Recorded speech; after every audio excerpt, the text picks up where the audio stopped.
हिंदुस्तान में 1996 से network marketing की शुरुआत हुई।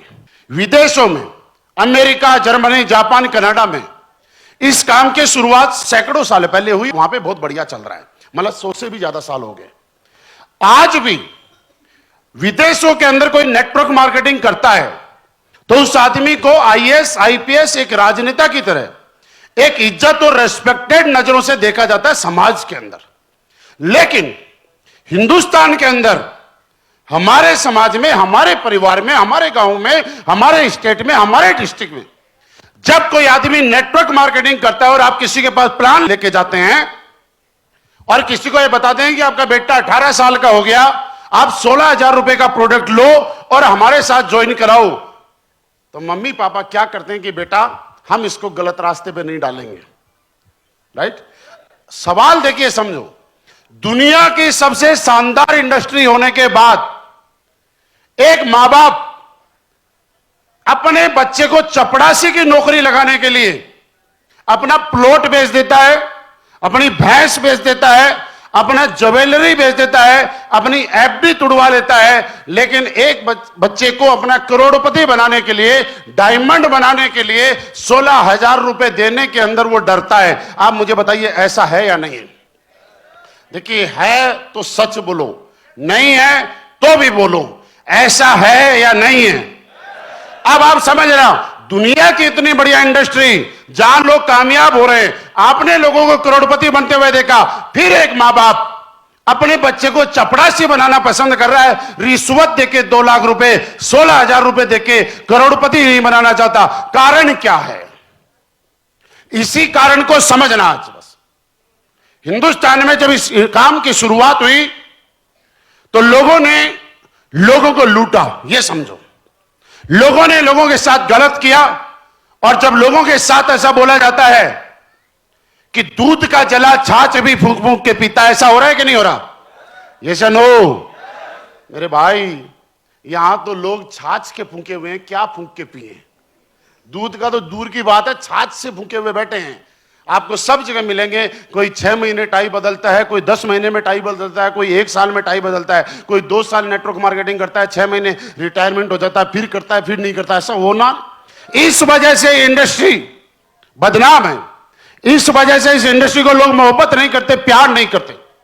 मेरे दोस्त, इसी सारी समस्याओं को देखते हुए, इन्हीं वजह से और जनता के, हिंदुस्तान के इसी दुख को देखते हुए हमारी कंपनी के एमडी एंड सीईओ, हम सबके भाग्य विधाता, आज जिनका नाम लेते हुए रोंगटे खड़े होते हैं, जिनका नाम लेते हुए प्राउड फील होता है कि हमारी कंपनी के रचयिता मिस्टर संजीव सर ने 9 नवंबर 2014 को एक बीड़ा उठाया कि मैं एक ऐसी कंपनी की शुरुआत करूंगा जहां पे लोग अपने बच्चों को उस कंपनी में शुरुआत करवाते हुए उस काम में जब काम करवाएंगे तो मां बाप भी खुश रहेंगे, बच्चे भी खुश रहेंगे, परिवार के लोग भी खुश रहेंगे। और तब जाके इस कंपनी की शुरुआत हुई 9 नवंबर 2014 को। अब आप पूछो कि कैसे इसमें होगा? आपसे मुझे एक चीज बताइए, आज तक आपने आईफोन खरीदा? जिसके पास है उसकी बात कर रहा हूं। खरीदा? सैमसंग खरीदा? ओप्पो खरीदा? आपने होंडा की कार खरीदी? मारुति खरीदी? आपने एलजी का टीवी खरीदा? वीडियोकॉन का एसी खरीदा? आप मुझे आज तक बताइएगा किसी दुकान वाले को गाली दी कि मेरे को लूट लिया इसने? क्योंकि वो मोबाइल आपकी जरूरत था। सब अब बात को समझना, मोबाइल आपकी जरूरत था, आपने दुकान वाले को जरूरत की चीज के पैसे दिए और जब वो चीज आपके पास आई तो वो आपके जब फोन करने लगे तो आपके काम में आ गई। आदमी क्या चाहता है? सबसे पहले आप जिसके पास जाओ, आप उसकी जरूरत पैदा मत करो। जो प्रोडक्ट उनको दे रहे हो, आज मुझे बताइए, आयुर्वेद के जो हमारे जितने भी प्रोडक्ट हैं, ये हिंदुस्तान के घर घर की जरूरत है या नहीं है? हम जरूरत पैदा कर रहे हैं या पहले से ही जरूरत है?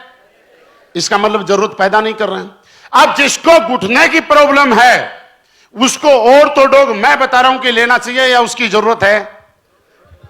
जरूरत है। नंबर 2, मैं उसको प्रोडक्ट कौन सा दे रहा हूं जिसकी उसको जरूरत है। अब 3 नंबर पे, आज तक नेटवर्क मार्केटिंग में प्रोडक्ट तो बेचे गए लेकिन नकली प्रोडक्ट बेचे गए। 10,000 रुपए लिया गया, 500-700 रुपए का आइटम दिया गया।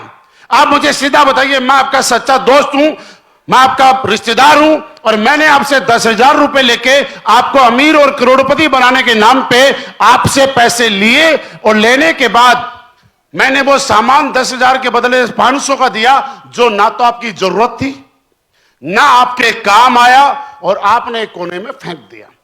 उसके बाद जब आप पैसे वाले नहीं बनते हैं तो मेरे खिलाफ नेगेटिव होंगे कि नहीं होंगे? हमारे यहां पे क्या हुआ कि हमने लोगों को वो प्रोडक्ट दिए जो उसकी जरूरत थी, और जैसे ही उसकी जरूरत पूरी हुई तो उसकी कीमत वसूल हो गई। जिसको घुटने का दर्द है, डॉक्टर ने बताया कि 2.5 लाख रुपए लगेंगे। अगर मेरे 2.5 लाख रुपए बचा के मैंने उसके 15-20 हजार में घुटने ठीक हो गए, तो बताइए पैसे लगवाए या पैसे बचाए? ये ऑर्थोडॉक्स उसके घर में उसकी आज से पहले जरूरत थी, मैं तो माध्यम बना AWPL के माध्यम से उसके घर पे प्रोडक्ट पहुंचाने के लिए। इसलिए 9 नवंबर 2014 से लेकर आज 2022-23 तक हिंदुस्तान नेटवर्क मार्केटिंग का नक्शा बदला। जो लोग इससे चिढ़ते थे वो मोहब्बत करने लग गए, जो लोग नेटवर्क मार्केटिंग के लोगों से बात नहीं किया करते थे, आज स्लीपलेस वेलनेस के लोगों को लोग भगवान की तरह पूछते हैं, क्योंकि हमारे प्रोडक्ट में दम है। और आपको काम करना है तो इस समर्पण के साथ करना कि मैं जब किसी को प्रोडक्ट दे रहा हूं, सोचना बात, मैं जब किसी को प्रोडक्ट दे रहा हूं, और याद रखना भगवान आपको माध्यम बना रहा है, भगवान आपको एक मौका दिया है। अगर कोई पार्क में बूढ़ा आदमी है, बेचारा 70 साल का हो गया, चल नहीं पा रहा है, आपके हाथों से उसके पास में प्रोडक्ट चला गया और वो दोनों पैरों पे ठीक से चलना लग गया, मुझे बताइए दुआ देगा कि नहीं दुआ देगा? अब आप सोचो वो आदमी अगर आप हुए तो कैसा लगेगा? आज हमारे प्रोडक्ट, जहां पे लोगों को 10-10 साल से डायबिटीज की प्रॉब्लम थी, और हमारे प्रोडक्ट से आप बताइए ठीक हो रहे हैं कि नहीं हो रहे लोग? अगर किसी ऐसे आदमी को जो 10 साल से दुखी है, परेशान है, मर मर के जी रहा है, उसको आपने डायबोडो को थंडरब्लास्ट दिया और वो ठीक हो गया, तो मुझे बताइए ये खुशी का काम है या गलती का काम है? ये काम अगर किसी को मौका मिले तो ये काम करना चाहिए कि नहीं करना चाहिए?